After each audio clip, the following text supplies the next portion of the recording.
Mwigizaji kwenye kipindi cha Tahindi High na Njoro wa Uba Bilal Wajau ameaga dunia.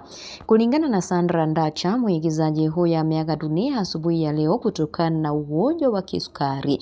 Kulingana naye, Bilal hatapumzishwa hapo kesho tarehe 5 mwezi huu wa Disemba nyumbani kwao katika kaunti ya Machakos.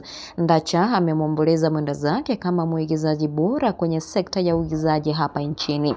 Wakenya pia wamejitokeza kumwomboleza mwigizaji huyu huku akieleza kutoyaamini masikio yao kuhusiana na kisa hicho.